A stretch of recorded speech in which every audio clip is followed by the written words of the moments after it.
आज मैं आपके लिए मशहूर लेखक H.G. वेल्स की कहानी the story of the inexperienced ghost लेकर आई हूँ। इसका हिंदी अनुवाद मैंने किया है आपको सुनाने के लिए। तो आओ सुनो कहानी अनाड़ी भूत की। क्लेटन की आखिरी कहानी मुझे बखूबी याद है। वो वहाँ फायरप्लेस की लपलपाती आग के पास बैठा था। उसके बगल में सैंडरसन बैठा था और एवंस भी वहाँ मौजूद था और वो कुशल अदाकार विश भी। शनिवार के दिन हम सब मरमेड क्लब पहुँचे थे, सिवाय क्लेटन के जिसने पिछली रात वहीं गुजारी थी। हम लोगों ने खूब गोल्फ खेला, खाना वाना खाया और अब हम ऐसे जिंदा दिली के मूड में थे कि जब किसी की कहानी झेली जा सकती है। जब क्लेटन ने अपनी कहानी शुरू की तो हमें लगा कि वो सरासर झूठ बोल रहा है। हो सकता है उसकी कहानी झूठी थी। आप भी कहानी को सुनकर अपनी राय बना सकते हैं। सैंडरसन ने आग में जलती एक मोटी लकड़ी को ठोका और उस पे से ऊपर उठती हुई चिंगारियों को देखते हुए क्लेटन बोला, तुम्हें मालूम है ना, कल रात मैंने यहीं बिताई थी और यहाँ मैं बिल्कुल अकेला था। सारा स्टाफ भी बिल्डिंग की दूसरी तरफ रहता है। कुछ देर तक वो चुपचाप अपने सिगार के कश लेता रहा, मानो आगे बोलने से हिचकिचा रहा हो, और फिर बोला, मैंने एक भूत पकड़ा। भूत पकड़ा? सैंडरसन ने कहा। एवंस जो क्लेटन का प्रशंसक है उसने कहा, अरे वाह क्लेटन, तुमने भूत पकड़ा, अरे जल्दी से बताओ पूरी बात। क्लेटन ने हामी भरी पर साथ ही अनुरोध किया कि दरवाज़ा बंद कर दिया जाए। मैं नहीं चाहता कि भूत ऊत की बात सुनकर कोई डर जाए, और वैसे भी वो कोई साधारण भूत नहीं था। मुझे नहीं लगता कि वो अब दोबारा वापस आएगा, वो बोला। तो तुमने उसे जाने दिया? सैंडरसन ने कहा। हम सब हंस पड़े और क्लेटन ने कहा, हाँ, पर मुझे पक्का यकीन है कि वो एक भूत ही था। मैं मजाक बिल्कुल नहीं कर रहा हूँ। बड़ा अजीब वाकया था। पहली बार मेरे साथ जिंदगी में ऐसा हुआ। क्या तुमने उससे बात की थी? विश ने पूछा। 1 घंटे तक, क्लेटन बोला। बड़ा बातूनी भूत था, मैंने भी औरों की तरह मजा लेते हुए कहा। अरे बड़ा मुसीबत में था, क्लेटन बोला। क्यों? क्या रो रहा था? क्या तुमने उसे मारा था? क्लेटन, कहाँ मारा था तुमने उसे? एवंस बोल पड़ा। क्लेटन ने उसकी बात अनसुनी करते हुए कहा, मैंने कभी नहीं सोचा था कि एक भूत इतना बेचारा भी हो सकता है। ये कहकर वो कुछ देर के लिए चुप हो गया और अपने जेब में माचिस टटोलने लगा। फिर उसने अपने सिगार को दोबारा जलाकर कहा, कोई भी शख्स जैसा होता है वैसा ही बना रहता है, चाहे उसका शरीर हो या ना हो। इतना कहकर उसने पूरे कमरे की ओर अजीब नज़र से देखा और बोला, पहली ही नज़र में बहुत कमज़ोर लगा था वो मुझे। मैं सीढ़ी से ऊपर चढ़ता आ रहा था और मुझे वो लंबे गलियारे में दिखाई पड़ा। उसकी पीठ मेरी तरफ थी, इसलिए मैंने उसको पहले देखा और उसको देखते ही मैं समझ गया कि वो एक भूत है। कुछ पारदर्शी सफ़ेद सा, और उसमें से उसके पीछे वाली खिड़की की धुंधली आकृति मुझे साफ नज़र आ रही थी। उसका शरीर ही नहीं, उसका हाव भाव भी एक कमज़ोर शख्स का था। क्या लंबा चौड़ा था वो? सैंडरसन ने पूछा। नहीं, दुबला पतला, छोटा सा कद, छोटे छोटे बाल, झुके हुए कंधे, कंधे कूल्हों से भी पतले, एक रेडीमेड जैकेट पहने था और पुरानी सी घिसी हुई पैंट। मैं चुपचाप सीढ़ियों से ऊपर आ रहा था और मेरे हाथ में कोई मोमबत्ती भी नहीं थी, क्योंकि मोमबत्तियाँ तो वो आगे वाली मेज़ पर रहती है ना। और उसे देखकर मैं रुक गया और ध्यान से उसे देखने लगा। मुझे उसे देखकर बिल्कुल भी डर नहीं लग रहा था। मुझे लगता है कि असल में ऐसे मौक़ों पर इतनी दहशत नहीं होती जितना उनके बारे में सोच कर होती है। मुझे आश्चर्य और कौतूहल हुआ। हे भगवान, एक भूत? और मैं पिछले 25 सालों से भूत पे विश्वास ही नहीं करता। विश बोला, पर कुछ ही क्षणों में उसे मेरी उपस्थिति का भान हुआ और वो पलटा। मैंने देखा एक बचकाना सा चेहरा, पतली सी मूंछ, कुछ छोटी सी पतली सी कमज़ोर सी थोड़ी। 1-2 सेकंड हम दोनों एक दूसरे को ऐसे ही देखते रहे। फिर अचानक उसे अपने भूतिया ओहदे का भान हुआ और वो घूमा। उसने अपनी छाती फुलाई, कंधे चौड़े किए और दोनों हाथ ऊपर उठाकर मेरी तरफ आया और पास आकर बोला, भाऊ। पर मुझे बिल्कुल भी डर नहीं लगा। मैं खाना खा चुका था, एक पूरी बोतल शैंपेन की पी चुका था और कोई 4-5 विस्कीज भी।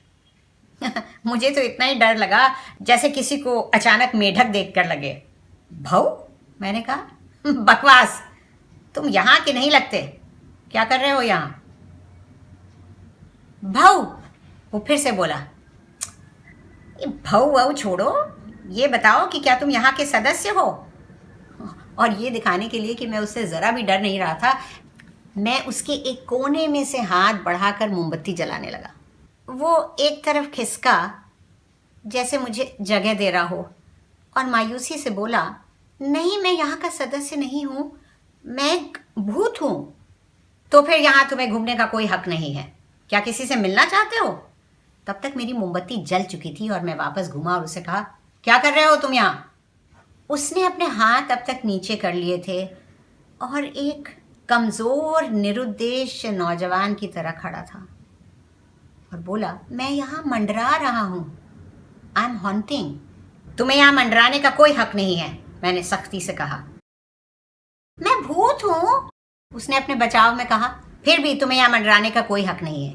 अरे ये सभी लोगों का क्लब है, यहाँ पर बच्चे भी आते हैं। अगर कोई बच्चा तुम्हें देखकर डर जाए तो? कभी सोचा है तुमने? नहीं, ये तो मैंने नहीं सोचा था, वो बोला। सोचना चाहिए था तुम्हें। क्या तुम्हारा इस जगह से कोई नाता है? क्या तुम्हारा खून हुआ था यहाँ? मैंने पूछा। नहीं सर, पर क्योंकि ये एक पुरानी बिल्डिंग है, लकड़ी की पैनलिंग वाली, तो इसलिए मैंने सोचा। ये तो कोई कारण नहीं हुआ, मैंने सख्ती से कहा। तुम्हें यहाँ बिल्कुल नहीं आना चाहिए था और मैं अगर तुम्हारी जगह होता तो मैं सुबह होने का इंतज़ार नहीं करता, तुरंत अभी गायब हो जाता। वो थोड़ा खिसियाया और बोला, बात यह है सर कि मैं गायब नहीं हो पा रहा हूँ। गायब नहीं हो पा रही हूँ? मैं चौंका। नहीं सर, मैं कुछ भूल रहा हूँ। मैं कल रात से यहाँ परेशान घूम रहा हूँ, खाली अलमारियों में, खाली कमरों में, मगर गायब नहीं हो पा रहा हूँ। मैं पहली बार मंडराने निकला हूँ, कुछ भूल रहा हूँ। मैं बहुत परेशान हूँ। परेशान हो? मैंने कहा। जी सर, मैं कई बार कोशिश कर चुका हूँ, पर मैं कुछ भूल रहा हूँ और इसलिए वापस नहीं जा पा रहा हूँ। उसकी ये बात सुनकर मुझे उस पर दया आ गई। बड़ा निरीह सा लग रहा था वो वहाँ खड़ा हुआ। तभी नीचे की मंजिल में किसी की चलने की आवाज़ आई और मैंने जल्दी से कहा, चलो मेरे कमरे में चलकर बात करते हैं। ये कहकर मैंने उसकी बाँह पकड़नी चाहिए, मगर वो तो जैसे हवा को पकड़ना था। कमरे में चलकर मैं आराम से कुर्सी पर बैठ गया और कहा, हाँ अब बताओ पूरी बात। वो बैठा नहीं, बस कमरे में मंडराता रहा और जल्द ही हम दोनों बातचीत में बिल्कुल डूब गए। धीरे धीरे मेरी शैंपेन का असर कम हो रहा था और फिर मुझे इस अजीबोगरीब परिस्थिति का पूरा भान हुआ। उस साफ सुथरे बड़े से कमरे में मेरी आंखों के सामने सिर्फ मोमबत्तियों की रोशनी में एक पारदर्शी सा भूत मंडरा रहा था। चारों तरफ सन्नाटा था, बस हमारी बात करने की आवाज़ आ रही थी। उसके अंदर से कमरे की पीतल की चमचमाती चीज़ें और तस्वीरें झलक रही थीं और वो मुझे अपनी दुख भरी ज़िंदगी की कहानी सुना रहा था जो अभी हाल में ही ख़त्म हुई थी। हालांकि उसके चेहरे से ईमानदारी नहीं झलकती थी पर फिर भी पारदर्शी होने के कारण वो कुछ छुपा नहीं पा रहा था और सच बोल रहा था। उसने बताया कि उसकी मौत लंदन के एक तहखाने में हुई थी, जहां वो मोमबत्ती लेकर रिसती हुई गैस लीक की जांच करने गया था। उसने अपने माँ बाप, स्कूल के टीचर और तमाम उन लोगों के बारे में बताया जो उससे नीचता से पेश आए थे। वो एक बहुत ही भावुक इंसान था, जिसे कभी भी किसी ने समझने की कोशिश नहीं करी। उसका कोई करीबी दोस्त भी नहीं था और ना ही उसे जीवन में कोई सफलता मिली। वो खेलकूद से दूर भागता था और इम्तिहानों में फेल होता था। सगाई भी हुई उसी की तरह एक बहुत ही भावुक लड़की से, पर शादी के पहले ही उसकी मौत हो गई। तो अब तुम कहाँ? मैंने पूछा। उसे इसकी ठीक ठीक जानकारी नहीं थी। मुझे समझ में आया कि उसे कोई ऐसी बीच की जगह रखा गया था जहाँ पे ना पापियों की आत्माएं रहती थी और ना पुण्यात्माओं की। उसकी बुद्धि भी इतनी पैनी नहीं थी कि वो अपने आसपास की जगह का ठीक से अंदाज़ा लगा पाता। उसने बताया कि जहाँ वो था वहाँ उसी की तरह कुछ और नौजवान दोस्त थे जो आपस में बड़े जोश से यहाँ वहाँ जाकर मंडराने की बातें करते थे, जैसे वो कोई बड़ा साहसिक काम हो, और इसीलिए वो यहाँ मंडराने आया था। उसने सोचा था कि ये एक बड़ा मज़ेदार अनुभव रहेगा, मगर असल में ये भी एक असफल अनुभव ही रहा। वो बड़ी मायूसी से बोला, मैंने कभी भी कुछ नहीं किया जिसमें सफलता पाई हो, और आप पहले इंसान हैं जिसने मुझसे इतनी सहानुभूति जताई है। मैं कुर्सी से उठा और मैंने उससे कहा, देखो परेशान मत हो, कोशिश करो। कोशिश? सैंडरसन बोला। कैसे? हाथों और बाहों को तरह तरह से घुमाने की एक मुश्किल सी श्रृंखला, एक सीरीज से, क्लेटन बोला। पर हाथ और बाहों की मुद्राओं की श्रृंखला से कैसे? मैंने पूछा। क्लेटन तुरंत मेरी तरफ मुड़ के बोला, भाई मुझे नहीं पता कैसे, पर मुझे इतना पता है कि उसने ऐसा किया और काफी देर तक कोशिश करने के बाद वो आखिर सफल हो गया और गायब हो गया। सैंडरसन धीरे से बोला, क्या तुमने ध्यान से देखी थी वो सारी मुद्राएं? हाँ, क्लेटन बोला। बड़ा अजीब सा था सब कुछ। उस कमरे की मध्यम रोशनी में बस वो और मैं और सन्नाटा, और बीच बीच में उसकी हल्की से हांफने की आवाज़ जब वो तेज़ी से अपनी बाहें घुमाता था। पर कुछ देर में उसने कहा, रुक कर, मैं नहीं कर पाऊंगा, और निढाल होकर पलंग के कोने में बैठ गया और सुबकने लगा। ओहो, ऐसे हिम्मत मत हारो, मैंने उससे कहा और उसकी पीठ थपथपाई तो लगा जैसे धुआं थपथपा रहा हूँ। मैंने सिहर कर जल्दी से हाथ वापस खींच लिया। मेरा नशा अब तक पूरी तरह उतर चुका था। फिर से कोशिश करो, मैंने उससे कहा और उसे प्रोत्साहित करने के लिए खुद भी खड़ा होकर उसके साथ साथ करने लगा। क्या? सैंडरसन बोला। वही मुद्राएं, वही बाहें हिलाना। हाँ, पर मैं कुछ कहना चाह रहा था, पर क्या कहना चाह रहा था ठीक से समझ में नहीं आया मुझे। ये किस्सा तो दिलचस्प होता जा रहा है, सैंडरसन अपना पाइप ठोंकते हुए बोला। मतलब तुम्हारे उस भूत ने तुम्हें उस पार जाने का पूरा तरीका बता दिया? हाँ, क्लेटन ने कहा। ऐसा नहीं हो सकता, विश ने कहा, नहीं तो तुम उस पार चले ही गए होते। वही तो, मैंने कहा। वही तो। क्लेटन किसी सोच में डूबा आग की तरफ देखता जा रहा था। फिर वो कामयाब हुआ? सैंडरसन ने पूछा। हाँ, वो कामयाब हुआ, अचानक ही, पर मुझे उसे बहुत उकसाना पड़ा कोशिश करते जाने के लिए। एक बार रुककर उसने मुझसे कहा कि मैं पूरा वो क्रम करके उसे दिखाऊं। उसने कहा, मुझे यकीन है कि अगर मैं अपने सामने आपको करते हुए देख लूंगा तो मुझे समझ आ जाएगा कि मैं क्या गलती कर रहा हूं। और फिर जब मैंने वो सब किया तो एक जगह उसने कहा, हाँ मुझे समझ आ गया मैं क्या गलत कर रहा था। मैं रुककर उसे देखने लगा तो उसने कहा, अब आप मुझे ऐसे घूरते रहेंगे तो मैं कैसे कर पाऊंगा? मैं ठीक से फिर नहीं कर पाऊंगा, मैं घबरा जाऊंगा। ठीक है, मैंने कहा और उसकी तरफ पीठ करके खड़ा हो गया। लेकिन अब मैं अलमारी के शीशे में उसको देख सकता था। उसने बड़ी तेजी से अपनी बाहें घुमानी शुरू करी। उसकी बाहें देर तक गोल गोल घूमती रहीं। मैं ध्यान से उसे देखता रहा और आखिर वो उस आखिरी मुद्रा पर पहुंचा जिसमें हाथ ऐसे फैलाकर और चेहरा ऊपर करके खड़े होना होता है। और वो ऐसे ही खड़ा था। मैंने देखा वो वहां खड़ा था और फिर अचानक नहीं खड़ा था। मैं तेजी से पलटा, पर मोमबत्ती की लौ के सामने सिर्फ मैं अकेला वहां खड़ा था। क्या हुआ था? क्या कुछ हुआ था? क्या कुछ हुआ भी था? क्या मैंने सपना देखा था? और बस इसी पल सीढ़ी की घड़ी ने जोर से 1 बजे का घंटा बजाया। टंग! और फिर तुम सो गए? एवंस ने पूछा। और क्या करता? क्लेटन बोला। और वो मुद्राएं? सैंडरसन ने कहा। मुझे अभी भी याद हैं, क्लेटन ने कहा। ओह, तो फिर करके दिखाओ, सैंडरसन ने कहा। वही करने वाला हूँ, क्लेटन ने कहा। ऐसे थोड़ी काम करेंगी वो, एवंस ने कहा। और अगर कर गई तो? मैंने कहा। मेरी मानो तो ये मत करो, विश ने टांगे फैलाते हुए कहा। क्यों? एवंस ने कहा। बस मैं नहीं चाहता, विश बोला। अरे पर उसे पूरी तरह थोड़ी आती है वो, सैंडरसन बोला। फिर हम सब विश से बहस करने लगे। उसका कहना था कि क्लेटन का ये करना उस पूरे वाक़े का मखौल उड़ाना था।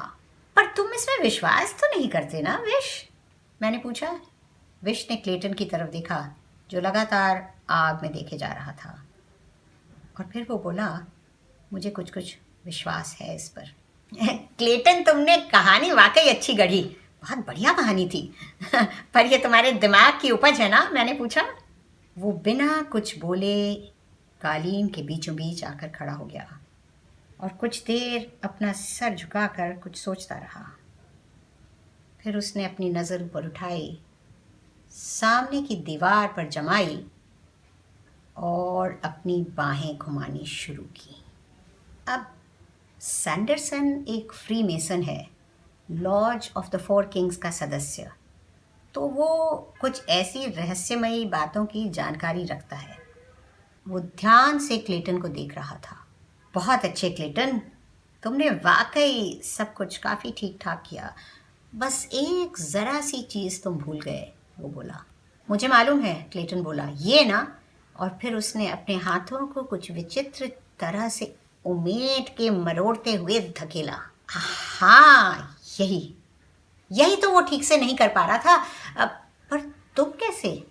सैंडरसन बोला, बाकी जो कुछ तुमने गढ़ा और सुनाया वो मेरी समझ से बाहर है, पर ये भाग मैं अच्छी तरह जानता हूँ। ये सारी मुद्राएं मेसनरी की एक गुप्त शाखा से जुड़ी हैं। शायद तुम्हें उसके बारे में पता है। नहीं तो तुम ये कैसे? इसीलिए मुझे लगता है कि मैं तुम्हें इसको करने का सही तरीका बता सकता हूँ। मुझे कुछ नहीं मालूम सिवाय इस सब के जो वो बेचारा कल रात कर रहा था, क्लेटन बोला। जो भी हो, सैंडरसन ने कहा। उसने अपना पाइप संभाल के एक तरफ रखा और फिर सीधे खड़े होकर तेजी से अपने बाहों को अजीब तरीके से घुमाया। ऐसे? क्लेटन ने उसकी नकल करते हुए कहा। हाँ, ऐसे। क्लेटन ने कहा, अब मैं पूरी श्रृंखला सही तरीके से कर सकता हूँ। पर अगर मैं इसे करूँगा, वो हम लोगों की तरफ मुड़ के थोड़ा झिझका। तो विश ने कहा, तुम्हें नहीं करना चाहिए। अरे विश, घबराने की कोई बात नहीं है, एवंस ने कहा। तुम्हें क्या लगता है इन उल जलूल हरकतों को करके एक अच्छा खासा पूरा इंसान गायब हो जाएगा? मुझे कोई आपत्ति नहीं है क्लेटन, तुम करते रहो जब तक कि तुम्हारी बाहें थक के गिर ना जाएं। मुझे है, विश ने कहा। उसने खड़े होकर क्लेटन के कंधे पर हाथ रखा। मुझे तुम्हारी कहानी पर विश्वास हो चला है क्लेटन, और मैं नहीं चाहता कि तुम ये करो। अरे तुम कितने डरपोक हो विश, मैंने कहा। हाँ हूँ, विश ने कहा। फिर क्लेटन से बोला, बेवकूफ़ी मत करो क्लेटन। क्लेटन ने कहा, विश सच कहता है और तुम सब गलत हो। मैं इस श्रृंखला के आखिरी भाग को जब खत्म करूँगा तो हुश गायब हो जाऊँगा। एक हट्टा कट्टा आदमी कोहरे की दुनिया में चला जाएगा। मुझे विश्वास है ऐसा होगा और तुम्हें भी हो जाएगा। अब और बहस नहीं, चलो आजमा कर देखते हैं। नहीं, विश ने कहा।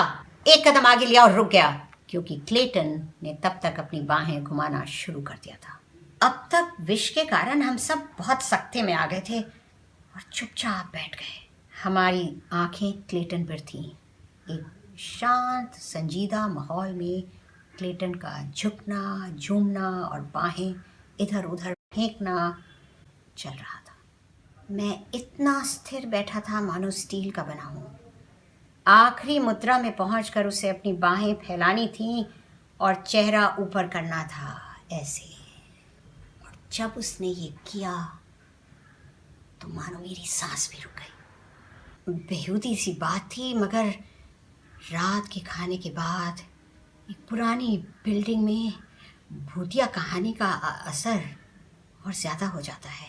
क्या क्लेटन वाकई में वो वहाँ खड़ा था, अपनी बाहें फैलाए, अपना चेहरा ऊपर किए, जो लैंप की रोशनी में चमक रहा था? वो एक पल मानो एक युग की तरह बीता। हम सब ने आश्वस्त होकर एक बेइंतहा चैन की सांस छोड़ी, क्योंकि वो वहाँ खड़ा था।